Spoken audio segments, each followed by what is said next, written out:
Hey Aquas, welcome back to my channel. If you're new here, hi, welcome. I'm Jade and this is Star, Moon, and Sun Tarot.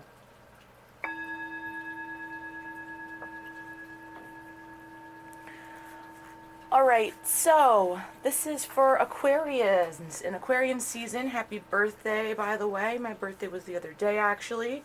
Had a good day. Got my nails done and everything. I'm not really sure if it suits my style so much anymore. I used to get them done all the time, but now I'm like, it almost feels weird and awkward. Anyways, so happy birthday to Aquarians. In Aquarian season, this is a reading, so it's whether you have Aquarius in your sun, moon, rising, Venus. Cross watchers are welcome as always, okay? This is going to be a light and dark reading, okay? I'm very guided lately to read for you guys the way I read for myself, and it seems like the more I do that, the more you guys like it. So this is kind of crazy. I know you're probably like, what am I looking at here? I've done like a full oracle card reading. I have a lot of really solid decks, and you know, if I'm not putting them to use for you guys the way I use them for myself, like what good am I really doing you? You know what I mean? So I've literally gone through the way I would do reading for myself, and I'm looking at lighter spiritual energies, and then some maybe darker stuff to come out here. We got fairies, we've got a lot of like deep stuff here. I don't know how to timestamp, but I'm gonna learn specifically for this so I can maybe timestamp the tarot reading I'll do, and I'll timestamp that in case you know. But this is really freaking cool, and I do highly suggest checking it out because so much is coming through right now. Alright, so I'm going to tell you every deck I went through, and I have the booklets here. I'm going to tell you what I'm getting, and I'm going to read any important messages. Just bear with me because I think that this is going to be really, I think you can get a lot out of this, for real. So the very first deck, this is the Magical Dimensions. They're oracle cards and activators. Alright, so I went through because I was looking for real spiritual, and I love these because, first of all, the imagery is stunning, okay, and they also give you essential oils and crystals that are good. So what came out was number 3, Awakening, okay, and this is all about ancient knowledge, memories, and connection. Alright, and it says you may be remembering ancient wisdom or other ancient knowledge. And an important connection will be forthcoming to assist you. Memories of past lifetimes and recalling spontaneous wisdom may be upcoming. Oh, I always do that with the cards. They start to slide over as I'm trying to read the book. I'm going to try to do it better. You are awakening to the truth of your origins. You have all of the tools you need to see the truth in your situation. And your companion crystals are Larimar and Labradorite. I love Labradorite. Oh my gosh. And your companion essential oil is Eucalyptus Blue. Okay? That is beautiful. And I've taken the bottoms of the decks too. Once this flew out, I took the bottom immediately. Because they're very relevant.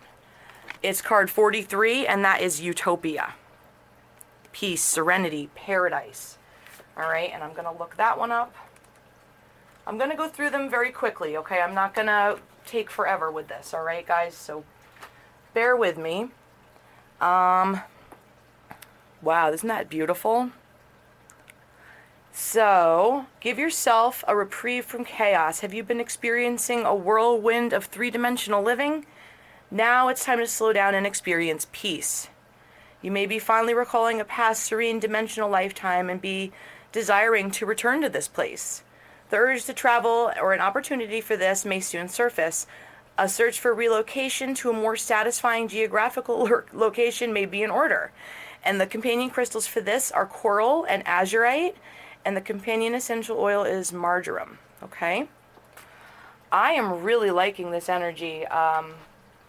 You're awakening, and then this was, you know, the bottom, this Utopia.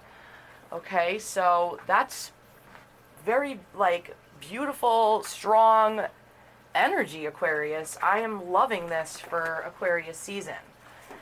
Let me keep going here. So these I'm not going to go into the book for. These are, it's a combination of 2 decks. So one of my Franken decks, right? Let me try to find the books on them really quickly. Here they are. It's the Sacred Power by Anna Stark combined with the Sacred Spirit by Anna Stark. So here's how these came out. I'm actually gonna make little piles and move them over to the side, and we'll talk about them one by one.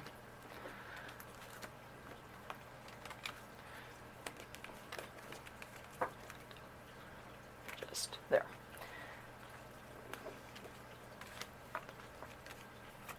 Okay, so we got card 36, Third Eye Vision, and it does say reclaim your mind. And then we got number 5, which is Between Worlds, and it says New Directions with that cute little turtle. 10, Cosmic Ancestors, voice your concerns. And then we got Angel Assistance and Sacred Wisdom. So I'm noticing a lot of yellowy orange and blue to dark purple imagery here. A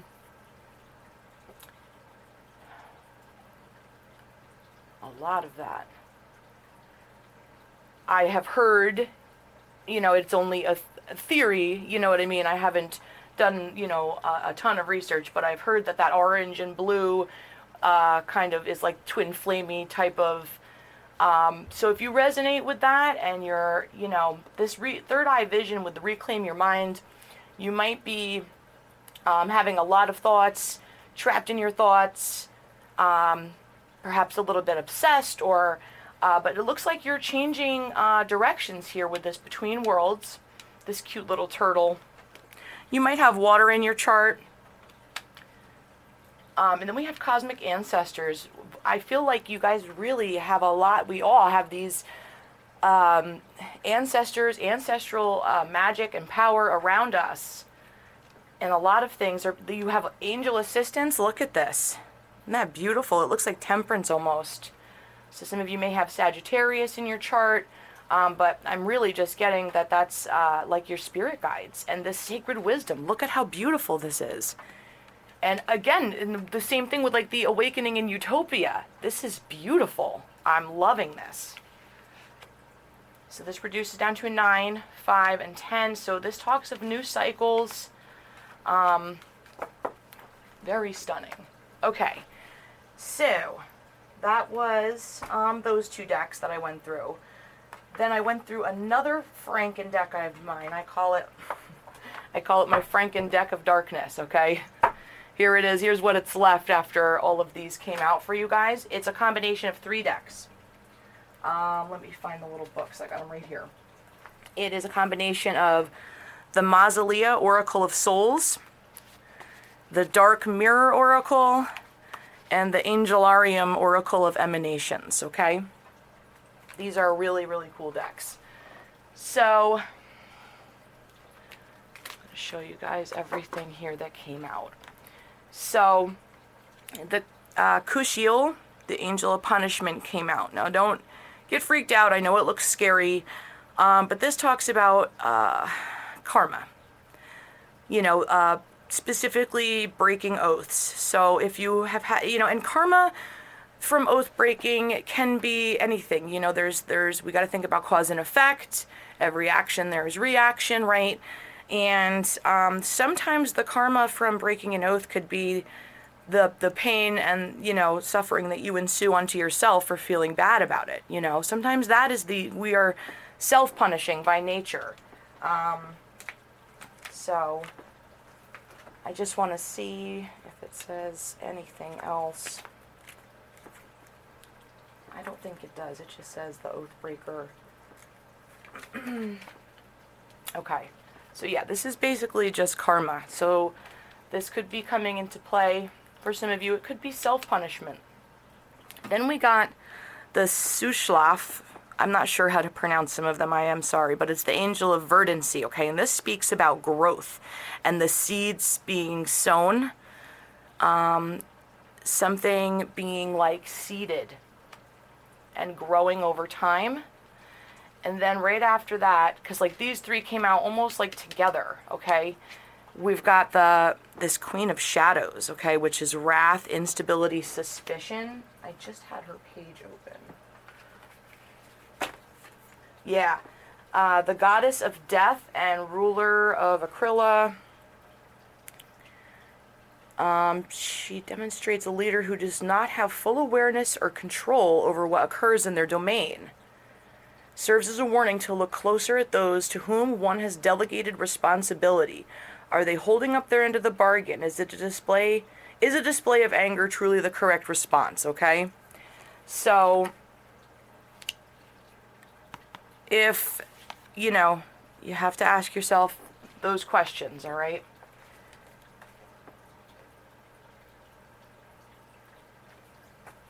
Is anger truly a correct response? But yeah, so something is happening here. Then we got Zachriel, Angel of Memory. And this card, it spoke about these being wrapped, okay, in like these things like wrap you in a cocoon of memory. All right, and I was actually seeing that, like a person like inside of a cocoon of these things. And it talks about being safe and to be able to take time to find repose in these memories, respite there. But then right after this, Uriel, Angel of Flame. And this card specifically speaks about like burning away threads and things. So perhaps you were in this state of cocooned memory in safety here, but something is happening, something's igniting, and I see it almost burning the cocoon away, not in a bad way, okay, because what emerges is, better. And then we got the Eternal Savior, the Eternal Servitor, the Ancient Wanderer. This is hope, incompleteness, and yearning. So some type of memory and passion is like igniting this hope and this yearning. And then the Child I Was Meant to Be came out. This is the only one that came out from the Dark Mirror Oracle, which can actually show some pretty dark stuff. But this was actually really good. This speaks about acceptance and childhood healing. Like, I feel like this is directly related to like inner child healing. And we've got Charon the ferryman here talking about necessity, focus, a transition. There's a transition happening here, and it is necessary. It's like a shift in direction. All right. So then I said, all right, that got a little dark. Let's get some fairies. This was the next deck. This is Brian Froud's Fairy Oracle I went into. Okay. So we got Taom the Poet. Okay, this is about clear sight, poetry, erotic energy. We got Honesty. Oh, and this is card 29. So that reduces down to 11 and then the 2. Again with the 11 and then a 4. Honesty, compassion. This is all about your stability. You got the Fairy Godmother came out after that. Gifts and talents.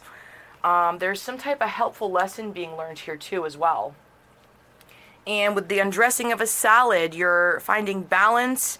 Perhaps you're taking a whole new direction. Because Charon the Ferryman speaks of a new direction.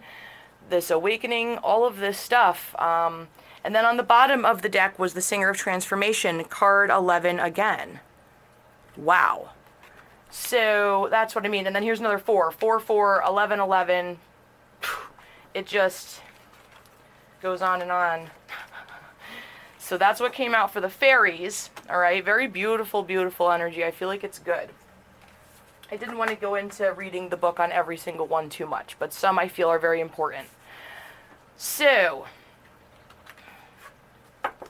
the archetypes, the wild unknown archetypes. Okay. This is one I use for myself a lot, and like I said, I've been getting a very clear message lately to, to do for you guys what I do for me, so I'm doing it. So I got 4. The eternal child. This is what I mean too. There's inner child healing. Some of you may have children, but you're healing. You're healing your own inner child as well. Yeah, the inner child, the child of joy. I just want to make sure I read these ones for you guys.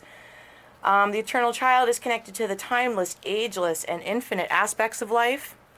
It is radiant and fearless and seeks joy above all else and at any cost.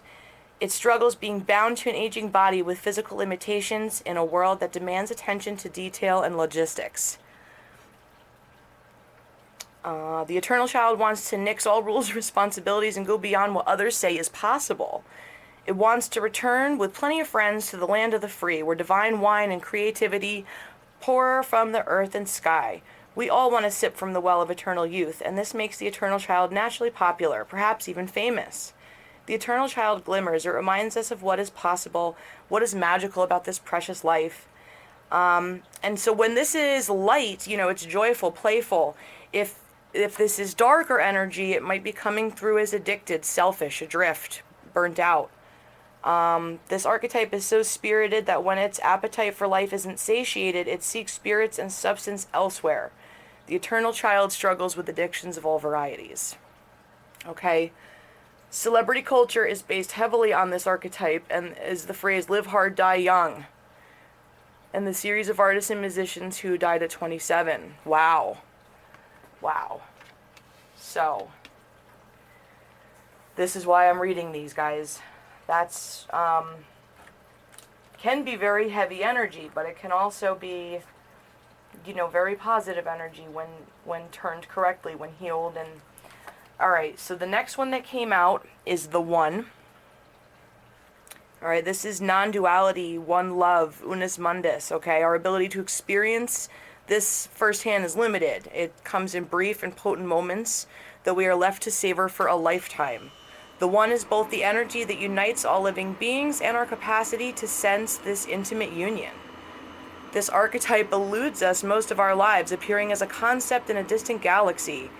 Yet when we are in the midst of its power, a solemn reverence falls across all of the land. We glimpse ourselves in the vastness of all consciousness and are neither small nor large within that field. All duality fades away and we are left with what is, the precious knowing that life is a gift and we are both the giver and the receiver of this fortune.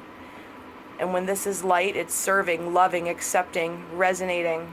And when it's dark, it's ignoring, omitting, excluding. The unus mundus is a circle of is a circle representing the unity of existence. Is it possible that the beginning and the end of all things is love? It is said that Om is the primordial sound of the universe and that all other mantras are born from it. Simply imagining this possibility will activate the One. That's beautiful. That is beautiful source energy. I love that. That's beautiful. Wow. Okay, so let me find the next one, which is the Vessel. I have a general idea of these, but I really like to read them. It makes it so much more, such a strong message. Okay, so this is the Vessel. This is the body, the container, the cup, our meat suits, our, we are not this crude matter, right? That's Yoda. Okay, this vessel may be the most powerful archetype form on earth. It is everywhere. Cups hold liquid, stoves hold fire, our bodies hold organs. Oops, sorry, the card's sliding down. Our homes hold families. Through the simple act of separation, the vessel protects what it contains. Nests protect the eggs, savings account protect our earnings. Even the planets are contained within their circular orbit. When this card appears, it is time to assess what is being held together and how. Is the vessel too tight, too loose, broken, empty, full? Or perhaps there is no vessel at all and the contents spill in every direction. It is natural for structures to be formed and eventually fall apart. The vessel has a life cycle that must be honored. Is it time for you to build, break, or repair? You must find out. And when light, this is stable, strong, and graceful. And when dark, it's trapped or being in a bubble. The mentor and the healer must pay particular attention to this archetypal form. Healing cannot be sustained without a strong container. And this is important. Okay, I'm going to get to that in a minute. The physical body is the most sacred vessel of all. It is the one in which you reside from your first breath to your last. It may need your attention. Okay, so that's important because I did not take the bottom. I flipped it up over here, and the healer is definitely on the bottom. So I will read this one as well, and I'm going to take it as part of the reading. Now I'm going to do the cave. I was just looking at the cave. It came out for myself the other day.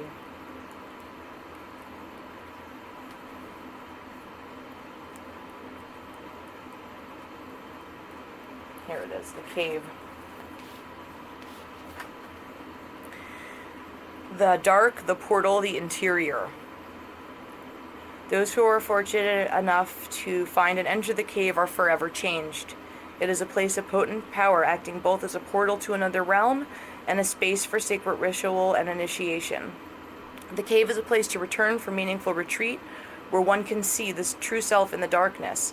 In esoteric teachings, the cave is known to reside in the center of the heart. Within its walls, the whispers of compassion and self-understanding can be heard. Yet because of its mystery and power, many of us fear the cave and never try to find it. We busy ourselves in the bright lights of the city while the cavernous and dimly lit chamber calls out to us in the night. Where is your cave? You already know. Return to it and tend the fire. And when light, this is the sacred center within, and when dark, it's withdrawal, isolation, and hiding. Envision yourself as an old sage in a cave. What amenities do you need? What draws you ever closer to the cave within the cave? Slowly and steadily, crystals of enormous magnitude grow within the dark confines of caves. Let the cave teach you patience. Wow, and then we got the healer. And these are like selves, this eternal child, the one. This is the highest source self, where all is one. And then we have the healer. Let's see. That's just so crazy that this one was specifically talking about. What number is that? 25. Here it is, the healer.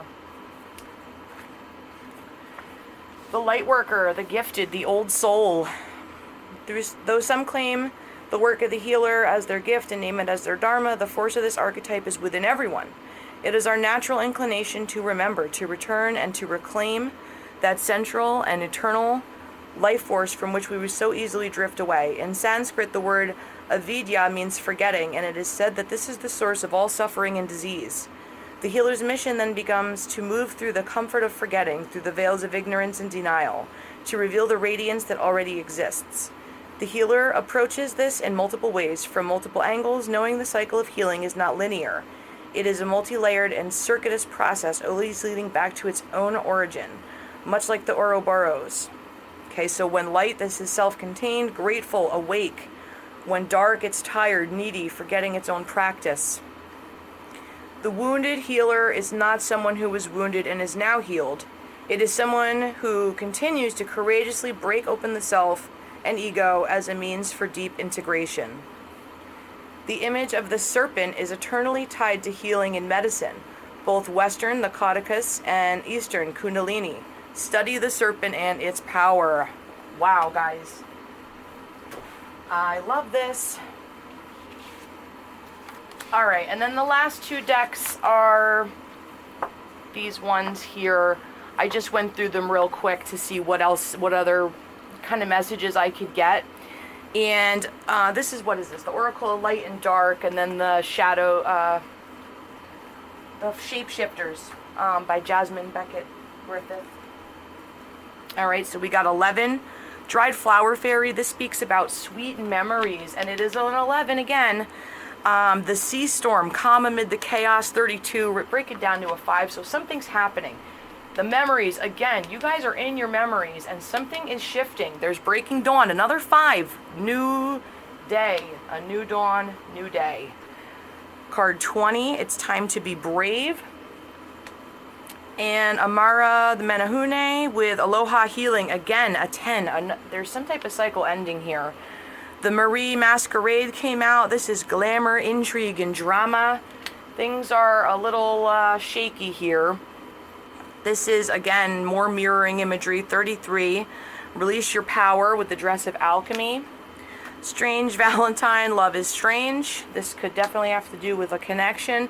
This was at the bottom of the deck, the lady with a Bosch egg. This is ancient wisdom. Again, with like spiritual healing. I know, so many came out of the decks. I was like, this is crazy. And then with the shapeshifters, we got your imaginary friend with childhood treasures resurfaced with 15. Little Owlin came out, wisdom as light as a feather, 39. So this is 12 down to a 3, 6 and 3. A twist in the tail, okay, the unexpected, a change you did not see coming, 34, which reduces down to a 7. You are unlike anyone else. Your contradictions and complexities are interesting. Okay, I do feel like this is really complex. Little wolf girl, it's alright to be alone. You might be transitioning. The mermaid and the turtle, an elder will teach you, 25. There's a lot of 7s, 9s, 3. You might be transitioning into a rebuild. This was the bottom, the golden phoenix. Something you thought finished burst back into life with the golden phoenix. Alright. Wow. Lots of stuff, lots of stuff. And finally, for just overall tarot so far, what I did was I went into the Thoth tarot. Okay, I have a big old Thoth deck. And I asked for just one card, an overall card for like what is overall, you know, and it 9. Something about happiness. 9 of Cups. 9 of Cups, happiness, wish fulfillment.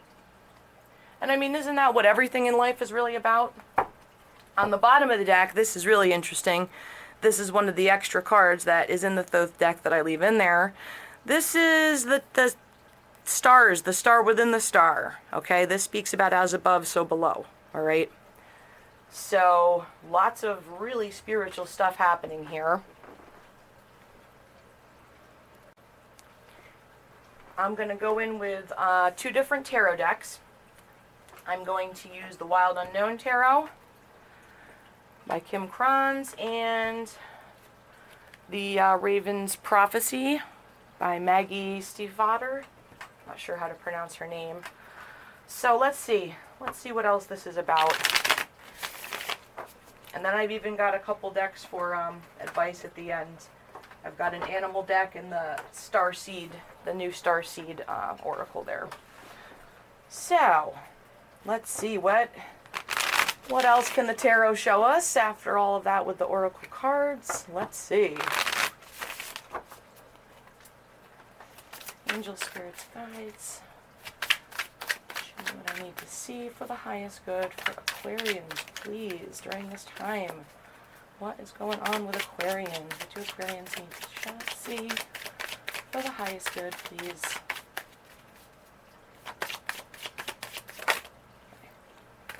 Alright, 8 of Pentacles. 8 of Pentacles, working hard.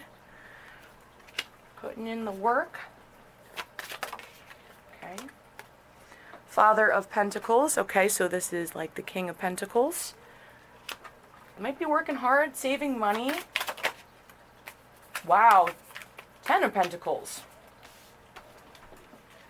So, moving from the 8 to the 10 here. Very good, very nice. Let's see what else. I'm just doing the same thing I usually do. This is just how I like to read tarot. I just freestyle it and clarify. I do spreads sometimes. I'll do a Celtic cross or, ooh, Justice. Justice. Libran energy.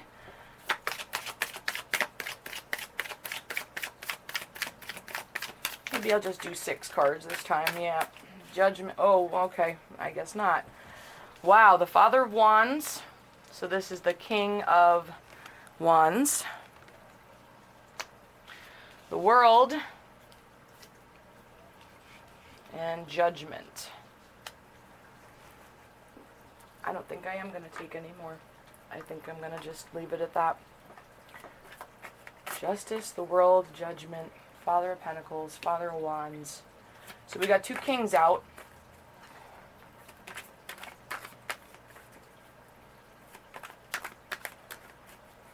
Let's see here. Show me me more about this Eight of Pentacles. What's this Eight of Pentacles about? What's being worked on?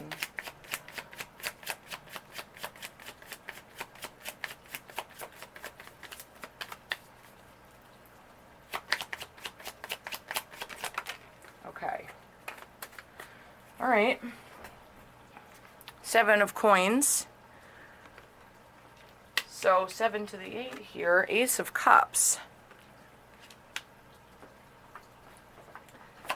What's this Father of Pentacles about?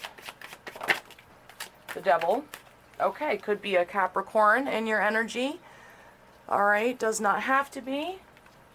Could also be you working hard, overcoming, you know, temptations with money, becoming more self-sufficient.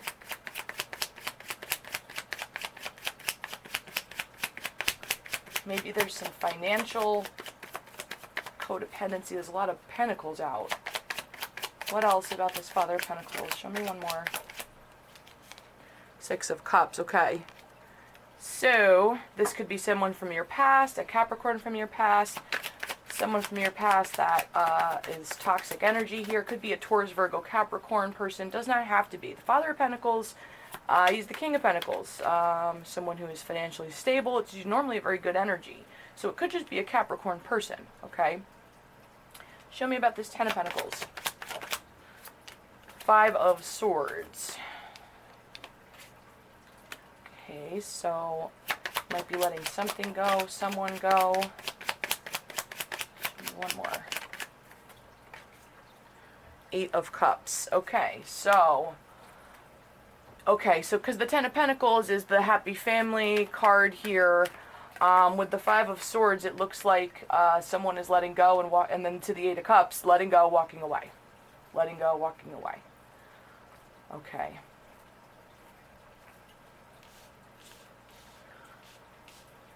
Okay, let's see what the Justice is. What's the Justice? Show me the Justice, please. Okay. Queen of Cups reversed. Okay, one more. Queen of Coins upright. Alright, so I'm just even gonna, alright, so there's two queens here. And it looks like, you know, one, it looks like there's going to be a separation. It looks like someone's walking away. It's coming up as Justice. The Queen of Cups being reversed with the Queen of Coins being upright. You know, perhaps you're not fixated on love right now. You're going to work on your finances, your abundance, you know, you're not worried about love. There also could be a judgment made because there was two queens and you perhaps found out and said, no, I'm walking away, you know, screw that. Let's see here. And so it is Justice. Father of Wands. Show me the Father of Wands. Okay. King of Cups. Show me more about the Father of Wands, please. Okay. Seven of Cups came out with the Star. So now we got two queens, two kings. Well, we always had two kings. Now there's King of Cups on the King of Wands. Okay, so this could be an Aries, Leo, Sagittarius person. This could be a Cancer, Scorpio, Pisces person. Okay.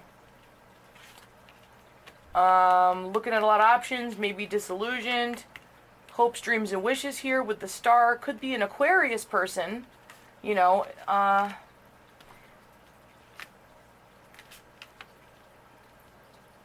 it looks like there's multiple party situations here, and that Justice is something coming to a close, something ending. Show me the World.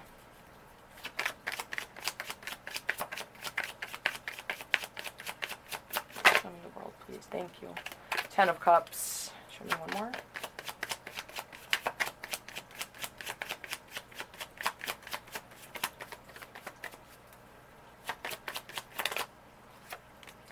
King of Coins. Okay. So, King of Coins is the King of Pentacles, is the, you know what I mean, this is clarifying this. So, it looks like Perhaps there is a romantic cycle ending here with a Taurus, Virgo, Capricorn person. Or there could be some type of situation ending for a Taurus, Virgo, Capricorn person. It really depends on the situation. You know, everybody's different. Some of you might be ending something with this King of Cups, King of Wands. Or this could be you, the King of Wands. Very passionate, very fiery. Ready to look at different options. Or maybe you were looking at different options and you found your Ten of Cups with a King of Coins. Show me the Judgment. Okay, Four of Swords reversed, so this seems like it's happening now. Emperor upright. It doesn't seem like anyone's waiting or thinking, like judgment made. You're going to know if this is your story here. So, it looks like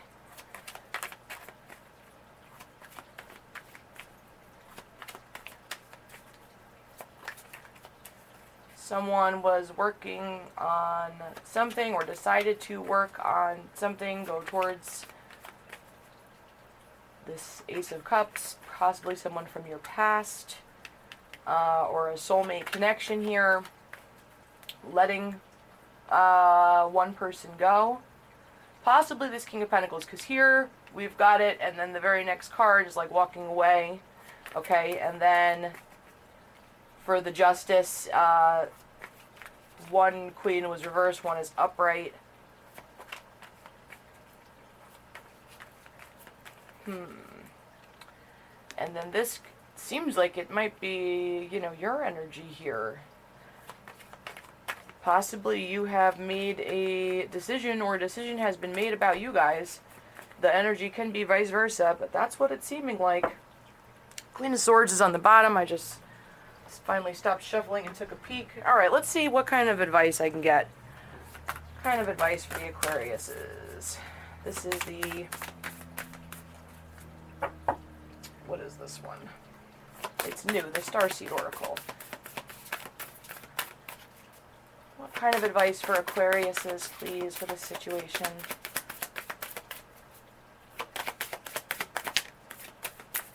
Okay. Lost lands, soul memories and gifts. You've done this before. Okay, somebody definitely may have decided to head towards a past soulmate connection. Let's get from the animals. This is the Colette Baron Reed animal deck. Advice for Aquarians. Okay, got two.